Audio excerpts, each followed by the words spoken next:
Okay. Hello, everybody. Welcome back.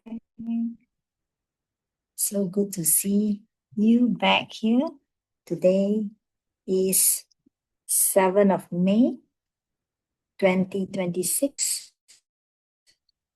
And we are here doing ACI 6, Chapter 6, and Part 3. And let's just dive in, setting our motivation. So please get ready and close your eyes.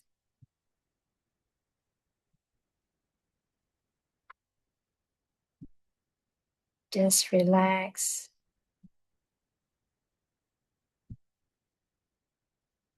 And bring your attention to your breath until you hear from me again.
Now,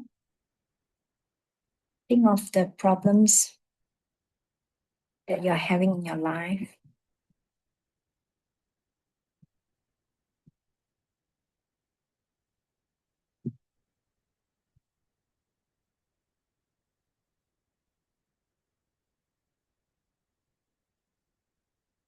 The physical pain or mental pain that it brings to you.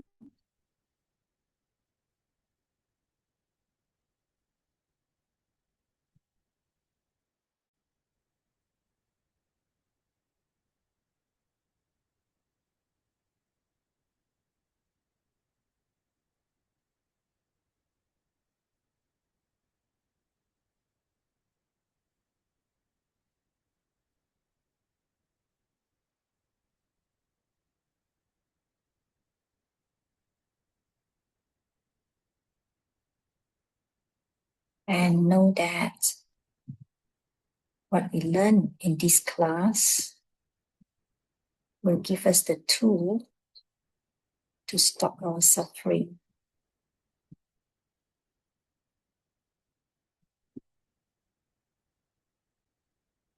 Because we know the causes of our suffering,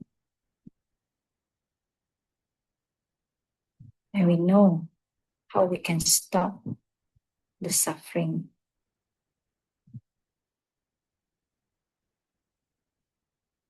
How we can be liberated.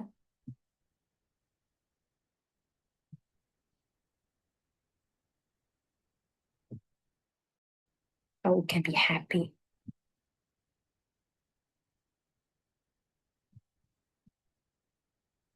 Not just for ourselves, but for others as well.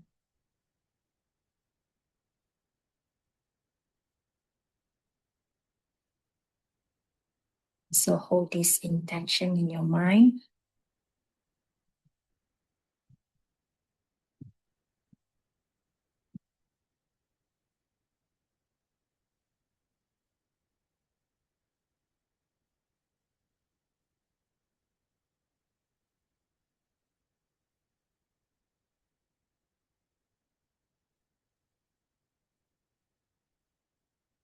There's no payment for the class.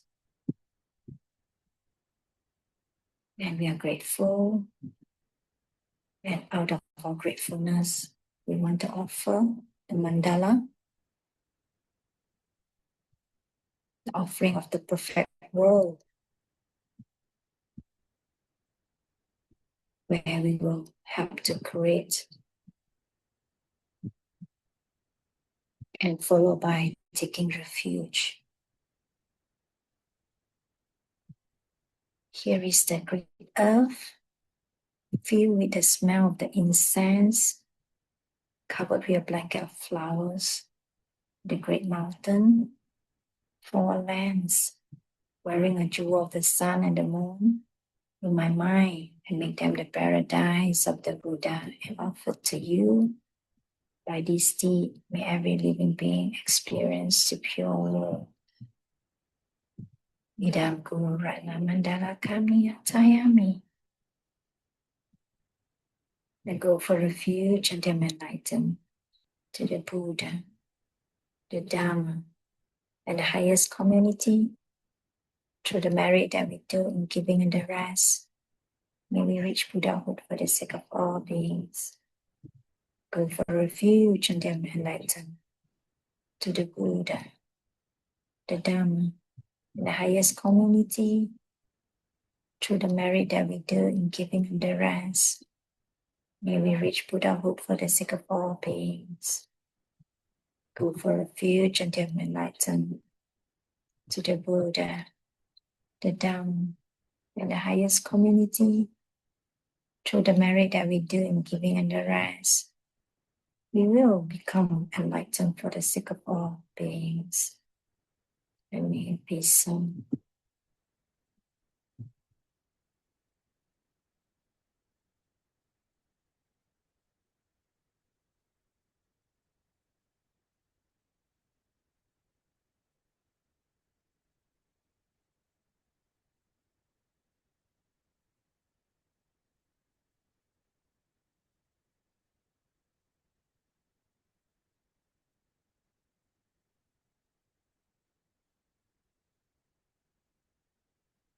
And bring my bag if you're ready.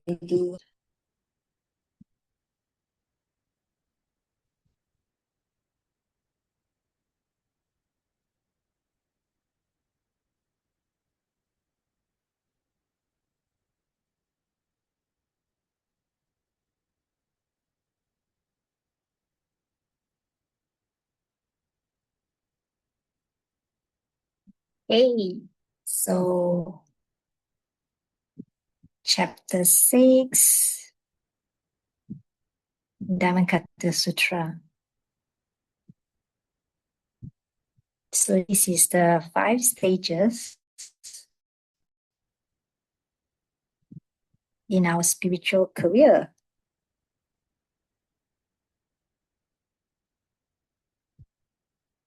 We learned that at path number 1, we have this renunciation.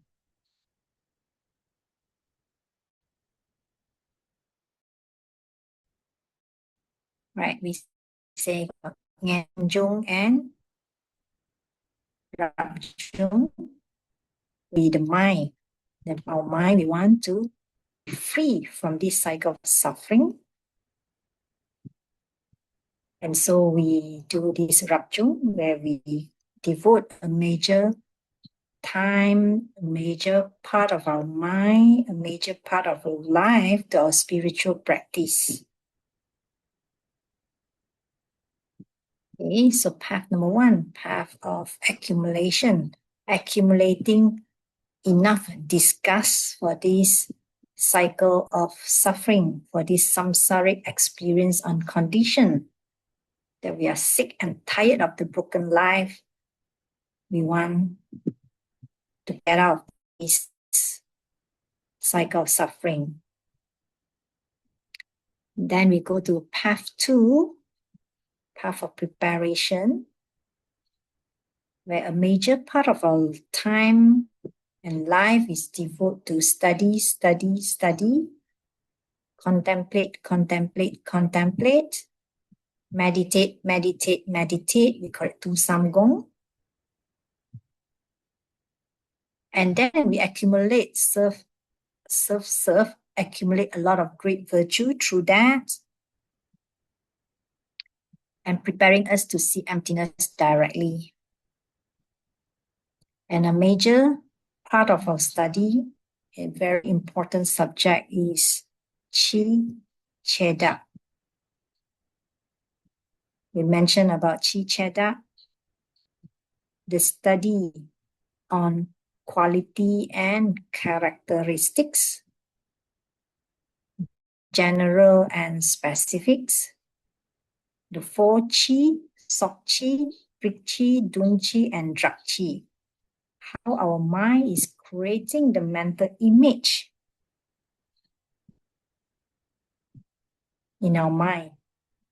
And then we mistaken that as an actual object out there, self-existently. And we interact based on that.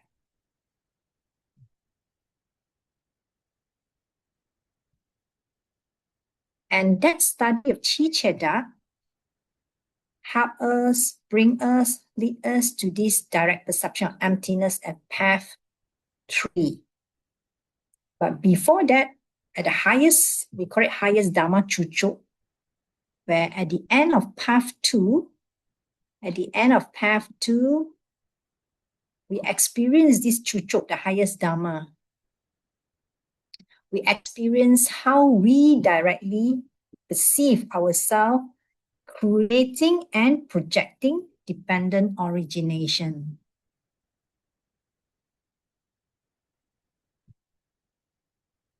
We see for the first time the slow motion of the dependent origination happening, how we are creating the mental image and lay it on the parts, making it the perfect pot in our mind.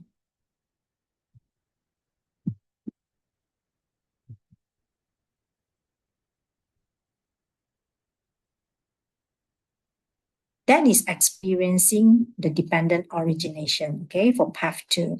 Path 3, we are perceiving emptiness directly.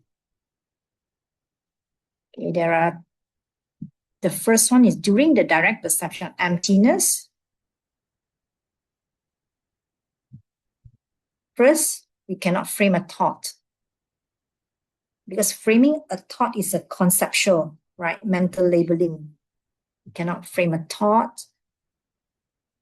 And number 2, the subject and object is equally void or empty of self-existence. And the Tibetan have a term for that, Chula Chu Shakpa. The experience is like water pouring into water. And coming out of that direct perception of emptiness, we are still at path number 3, path of seeing. We have these, within the 12 hours to 24 hours, we have insights and realization that we call it the 4 Arya truth. Okay, we gain this subsequent wisdom, Jetuk Yeshe. We gain this subsequent wisdom, subsequent to the direct perception of emptiness, but still at path number 3, the 4 Arya truth.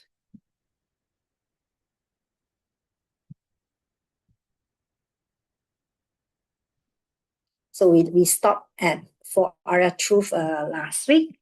So let's do a recap for that. So the first Arya truth is the Arya truth of suffering, where we, for the first time, we perfectly understand that life is suffering, right? We see our own impermanence. Things are being destroyed by the second. And we, for the first time, we know our own death is real. No more intellectually.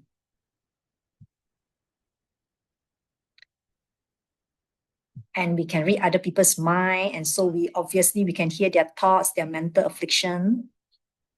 It is suffering.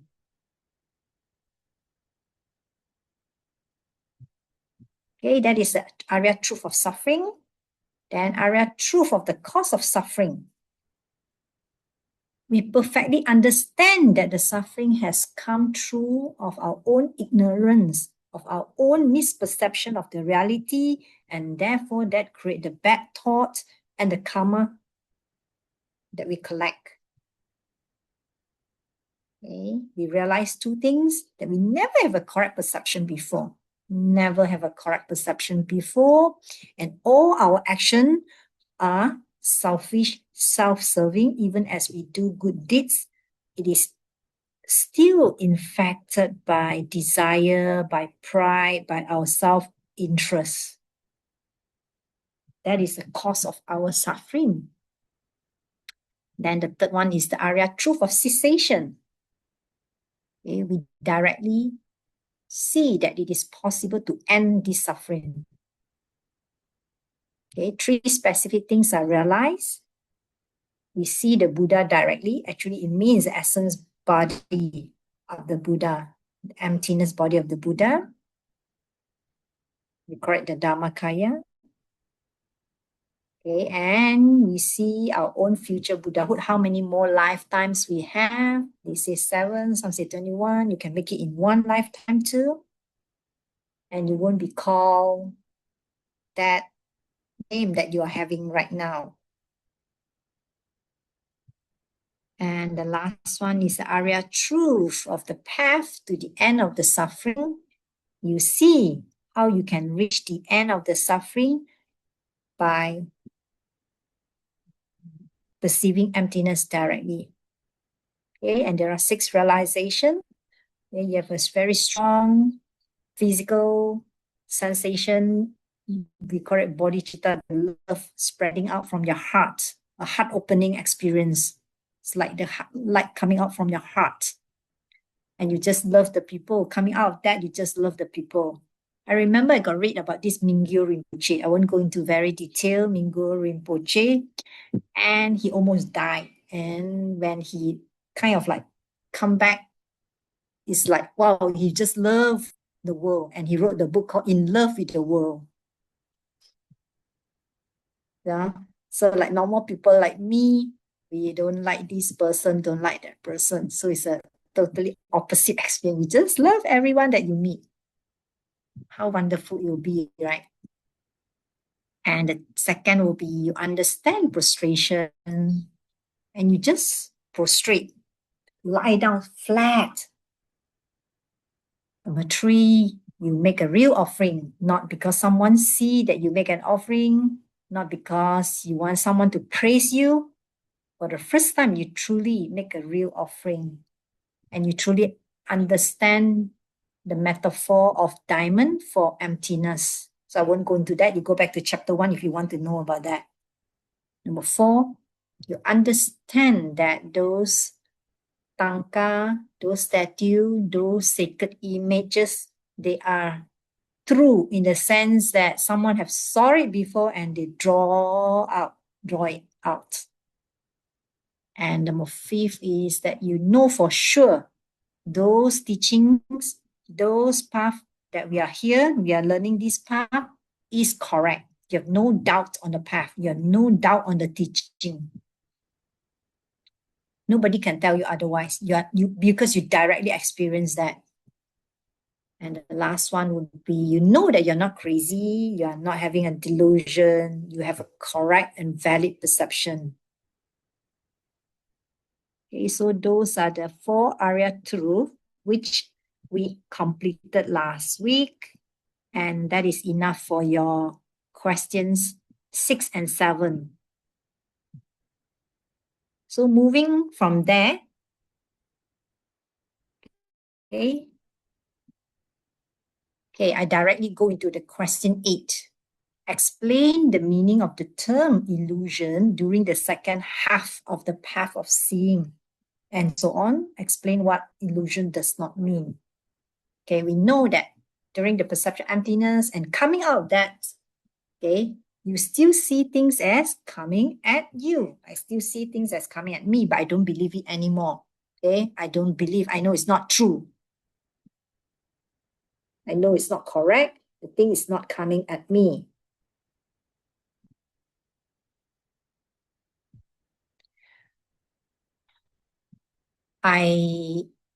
Coming out of that, I still see things as coming at me as if they have some nature of their own from their own side coming at me, but I don't believe it anymore.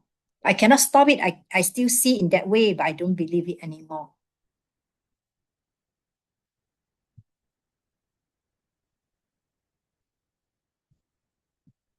And therefore, it's like an illusion. Illusion in the sense that it looks like they are coming from their own side, but it's not true. You know, it's not true.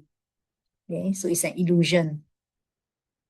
Illusion doesn't mean that they don't exist, just means that they don't exist the way they look like. And it doesn't mean that nothing matters. It means that everything matters in the sense that what you do to other people will ripen on you. Okay, that is the meaning of illusion here. Okay, so coming out of a path of seeing, okay, you still see the things all appear like they have some nature on their own coming at you. Okay, you're still at the path of seeing. And subsequent to that, at path number 4, you still see it that way, but you don't believe it. Okay. And having seen emptiness directly, there are two things, two mental functions which are forever stopped. Number 1, the intellectual belief in self-existence, which we mentioned just now. We say things appear, correct? They appear to have some nature from their own coming at me, but I don't believe it anymore. So I get rid of this intellectual belief in self-existence. Okay, I no longer believe that, so I get rid of that intellectual belief in self-existence. Secondly, I have no doubt, totally have no doubt on the Buddhist teachings, no doubt on the path that can help me to be free from suffering, to be liberated. Okay, so these are the two things, okay, that you stop.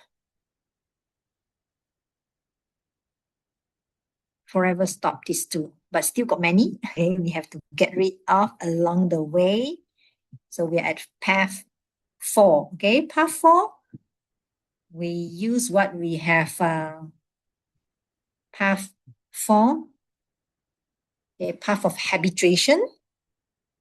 We use what we have seen in the direct perception emptiness to get rid of our mental afflictions and to get rid of our innate belief in self-existence. Okay, we get rid at path 3. Coming out of that, we get rid of the intellectual belief of things to be self-existence, but we still got the innate belief. And that innate belief along the way at path 4, okay, we practice, we get used to what we see. We say, that is not true. The yelling boss is not yelling at me from his own side. That is not true, okay? So I get rid of that, peel off layer by layer. Okay, we still have the innate belief inside us, the inborn belief that things are self-existent. Okay, so along the way, we get rid of that. Slowly, we get rid of that.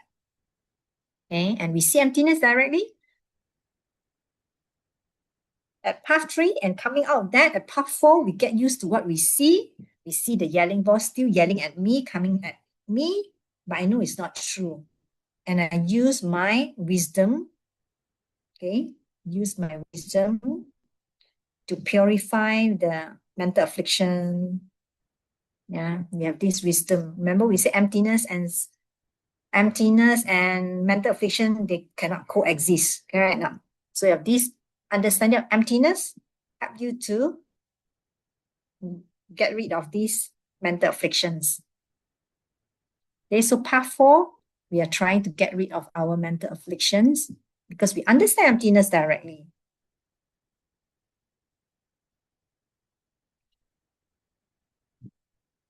Okay, so that ends our, and this is our meditation assignment for chapter 6 on Chichadra, which I already done. Contemplate on how you think using Chichadra.